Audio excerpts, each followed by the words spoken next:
नमस्कार दोस्तों। स्वागत है आपका मेरे चैनल भक्ति की शक्ति में। तो आज हम बात करेंगे भगवान शिव की।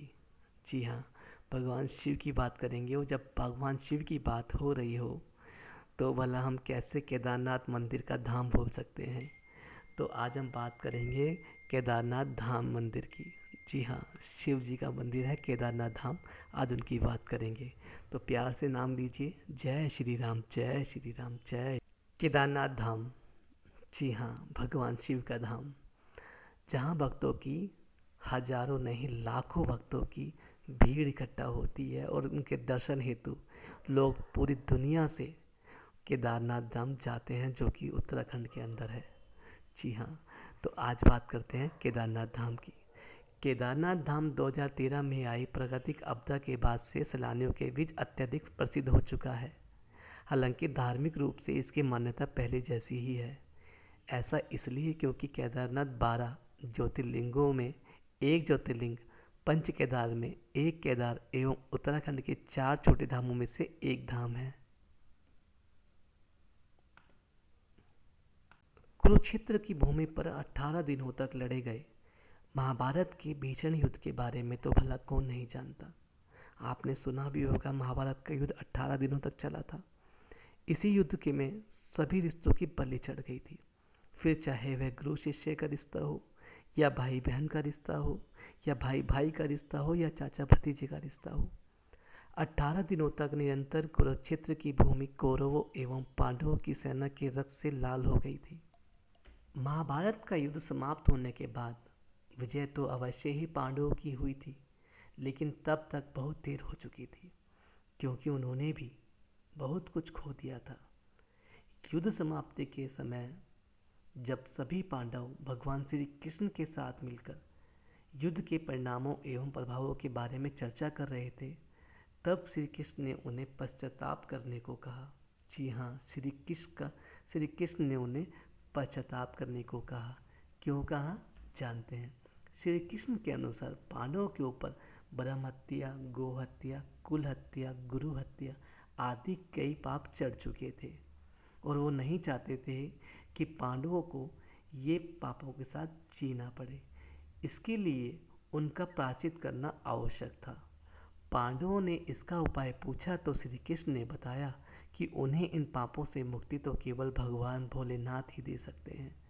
इसके बाद सभी पांडव श्री कृष्ण की आज्ञा से भगवान शिव से मिलने काशी की नगरी की ओर चल पड़ते हैं। श्री कृष्ण के आदेश अनुसार सभी पांडव भगवान शिव की नगरी काशी में पहुंचते हैं। हालांकि भगवान शिव को पांडवों के उनसे मिलने की आने की सूचना पहले ही मिल चुकी थी, लेकिन वे उनसे मिलना नहीं चाहते थे। भगवान शिव पांडवों के द्वारा किए गए ब्रह्म हत्या एवं गो हत्या के पाप से अत्यधिक क्रोधित थे, इसलिए वे पांडवों से बिना मिले ही वहाँ से चले गए। पांडवों ने काशी नगरी में भगवान शिव को हर जगह ढूंढा, लेकिन उन्हें नहीं मिले। इसके बाद सभी पांडव हिमालय के पहाड़ों पर बसे उत्तराखंड के गढ़वाल क्षेत्र में चले गए। भगवान शिव भी पांडवों से छुपकर वहीं गए थे।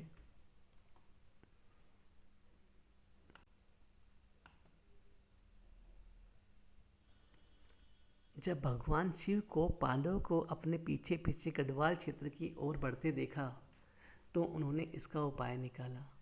वहाँ पहाड़ों के बीच कई पशु घास के मैदान में चर रहे थे। भगवान शिव उन पशुओं के बीच में गए और बैल रूप अवतार ले लिया, ताकि पांडव उन्हें पहचान ना पाए।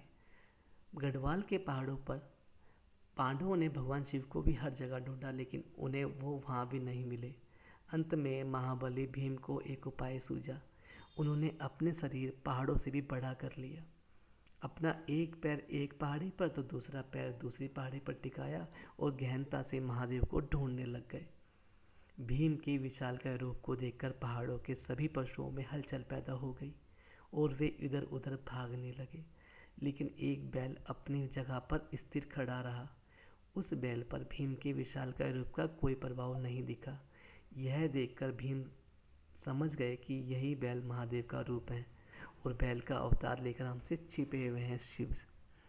महादेव को जब पता चला कि भीम ने उन्हें पहचान लिया है, यह देखकर वे बैल रूपी अवतार के साथ धरती में समाने लगे। भगवान शिव के बैल अवतार को धरती में समाते देख भीम तेजी से उनकी ओर लपके और बैल की पीठ अपने हाथों से पकड़ ली। भीम के द्वारा बैल की पीठ अपने हाथों में जकड़ जाने के कारण वह वहीं पर रह गया, जबकि बैल के अन्य 4 भाग उत्तराखंड के 4 अन्य स्थानों पर निकले। आज उन्हीं स्थलों पर 4 अन्य केदार हैं। इनमें भगवान शिव के बैली रूप का अवतार मुख रुद्रनाथ में, भुजाएं तुंगनाथ में, नाभि महेश्वर में व जटाएं कल्पेश्वर में प्रकट हुई। इन्हीं 5 जगहों को सम्मिलित रूप से पंच केदार के नाम से भी जाना जाता है। भीम के द्वारा भगवान शिव के बैल अवतार की पीठ पकड़े जाने के बाद वहीं रह गई थी। जब उन्हें बैल के बाकी 4 अन्य स्थानों पर प्रकट होने का ज्ञान हुआ, तब उन्होंने शिव की महिमा को समझ लिया। इसके बाद पांडवों के द्वारा ही इन 5 जगहों पर शिवलिंग की स्थापना कर शिव मंदिरों का निर्माण कराया गया। इससे भगवान शिव सभी पांडवों से अत्यधिक प्रसन्न हुए और उन्हें सभी पापों से मुक्त कर दिया। हालांकि इसके बाद पांडवों के पोते जन्मेजय ने केदारनाथ मंदिर के निर्माण को आगे बढ़ाया और यहाँ आम लोगों को पूजा करने की अनुमति दी। इसलिए केदारनाथ मंदिर के निर्माण में जन्मेजय का भी योगदान था।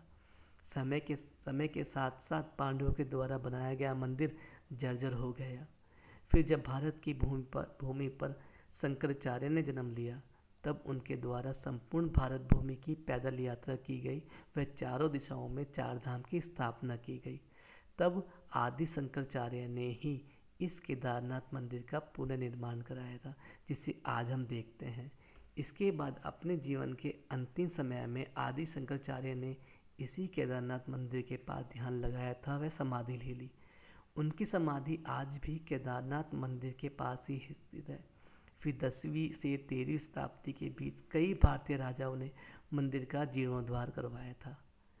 ये थी भगवान शिव के केदारनाथ धाम और मंदिर की कहानी। आप लोग कई बार केदारनाथ मंदिर गए भी होंगे, लेकिन आपने कभी सोचा ही नहीं होगा कि ये मंदिर किसने बनवाया और इस मंदिर के बनाने का उद्देश्य क्या है, इसके पीछे का राज क्या है। तो आशा करता हूँ आज आपको एक नया इतिहास जानने का मौका मिला। इस वीडियो से आपने बहुत कुछ सीखा और आशा करता हूँ आप मेरी हर वीडियो को ऐसे ही प्यार देते रहेंगे। अगर आप मेरे चैनल पर नए हैं तो प्लीज़ रिक्वेस्ट है आपसे मेरे चैनल को सब्सक्राइब कर दें। आगे की इसी तरह अपने धर्म कथाएँ, धर्म स्थल, भारतवर्ष का इतिहास जानने के लिए मेरे चैनल पर बने रहे। आशा करता हूँ आपको वीडियो अच्छी लगी होगी, तो आज्ञा दीजिए। जय श्री राम, जय श्री राम, जय श्री राम।